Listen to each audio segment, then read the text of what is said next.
और इस वक्त अमेरिका के राष्ट्रपति डोनाल्ड ट्रंप और इजराइल के प्रधानमंत्री बेंजामिन नेतन्याहू, जंग में ये दो बड़े किरदार हैं। दोनों ही फिलहाल इस युद्ध को पूरी तरह से बंद करने के मूड में तो बिल्कुल नहीं नजर आ रहे हैं। दरअसल इजराइल में इसी साल यानी अगले कुछ महीनों में सितंबर अक्टूबर में संसद यानी सेनेट, वहां के जो केनेसेट है, केनेसेट के चुनाव होने वाले हैं। दूसरी तरफ अमेरिका में नवंबर 2026 में मिड टर्म्स, मध्यावधि चुनाव होने वाले हैं। इस चुनावी कैलेंडर का मध्य पूर्व में तनाव से आप सोचेंगे क्या संबंध है? अब यह हम आपको विस्तार से समझाते हैं कि दोनों ही नेता, यानी एक तरफ बेंजामिन नेतन्याहू तो दूसरी तरफ अमेरिका के राष्ट्रपति डोनाल्ड ट्रंप, चुनाव में कमजोर दिखते हुए नहीं जाना चाहते और इसीलिए विशेषज्ञों का मानना है कि चुनाव से पहले यह आग और भड़क सकती है।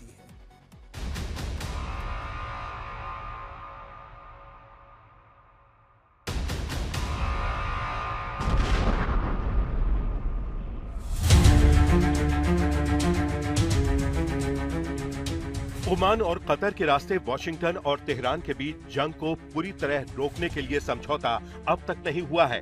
अमेरिका का ड्राफ्ट तैयार था, लेकिन ट्रंप ने आखिरी समय में उसमें कुछ बड़े बदलाव कर दिए। पहला बदलाव ये था कि किसी भी डील में ईरान को ये मानना पड़ेगा कि वो कभी परमाणु हथियार नहीं बना सकता। उसे अपना संवर्धित यूरेनियम अमेरिका को सौंपना होगा। दूसरा, होर्मुज से जहाजों की मुफ्त और मुफ्त आवाजाही हो सकेगी।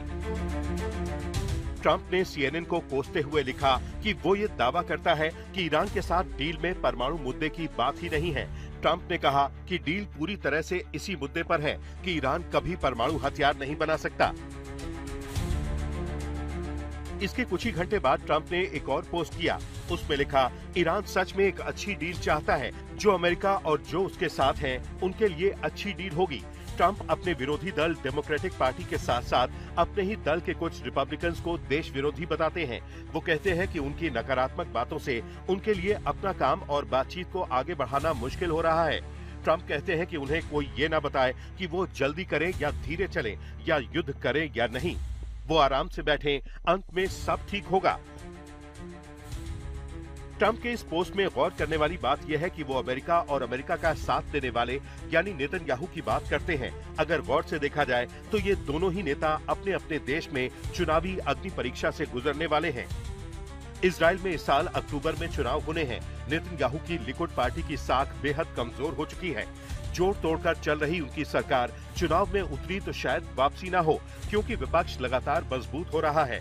नेतन्याहू पर भ्रष्टाचार के मामले में केस भी चल रहा है। दूसरी तरफ ट्रंप की बात करें तो उनकी पार्टी को इसी साल नवंबर में बेहद अहम मध्यावधि चुनाव का सामना करना है। अमेरिका में ईरान युद्ध का विरोध हो रहा है। एक तो महंगाई बढ़ रही है, दूसरा ट्रंप ने अब तक इस युद्ध में सिर्फ गंवाया है, हासिल कुछ नहीं किया। सबसे ताजा तस्वीर ईरान की चेतावनी की और कुवैत पर हुए हमले की है। अमेरिका को ईरान से जंग के मोर्चे पर दो टूक जवाब मिल रहा है।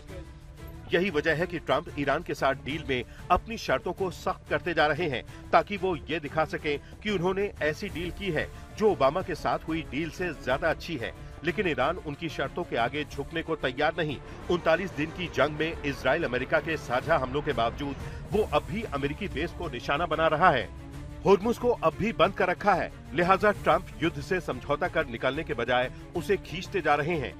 दूसरी तरफ है नेतन्याहू, जिन्हें वाशिंगटन में ट्रंप की सोची समझी रणनीति और देरी का सीधा फायदा मिल रहा है। 7 अक्टूबर 2023 को हुए हमास हमले के बाद से ही नेतन्याहू लोकप्रियता के संकट से जूझ रहे हैं। इजराइल का आगामी चुनाव उनके राजनीतिक जीवन और मरण का सवाल बन चुका है।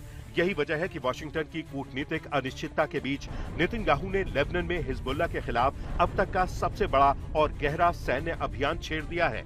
900 साल पुराने रणनीतिक ब्यूफोर्ट कासल पर कब्जा करके नेतन्याहू ने साफ कर दिया है कि वो लेबनान के मोर्चे पर पीछे हटने वाले नहीं हैं।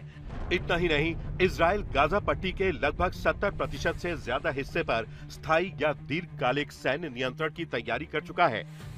उधर तेहरान भी अपनी पुरानी फितरत के मुताबिक इस बातचीत को लंबा खींचने की डिलेइंग टैक्टिक्स अपना रहा है। ईरान के मुख्य वार्ताकार मोहम्मद बागेर गालिबाफ ने भी बयान दाग दिया है कि वो अमेरिका पर भरोसा नहीं करते और बिना अपने अधिकार सुरक्षित किए कोई फाइनल साइन नहीं करेंगे। यानी दोनों तरफ से शह और मात का खेल जारी है। तो कुल मिलाकर तस्वीर साफ है, ये जंग सिर्फ मोर्चे पर हथियारों से नहीं बल्कि चुनावी कैलेंडरों को देखकर लड़ी जा रही है। ट्रंप के पास आर्थिक नाकेबंदी और सैन्य दबाव का फायदा है, तो नेतन्याहू के पास लेबनान और गाजा में जमीन पर कब्जा बढ़ाने का मौका। इस बीच ऊर्जा का संकट भयावह होता जा रहा है, जबकि ट्रंप, नेतन्याहू और ईरान तनाव को खींचते चले जा रहे हैं। इन तीनों के चक्रव्यूह में दुनिया बुरी तरह फंस गई है। आज तक ब्यूरो।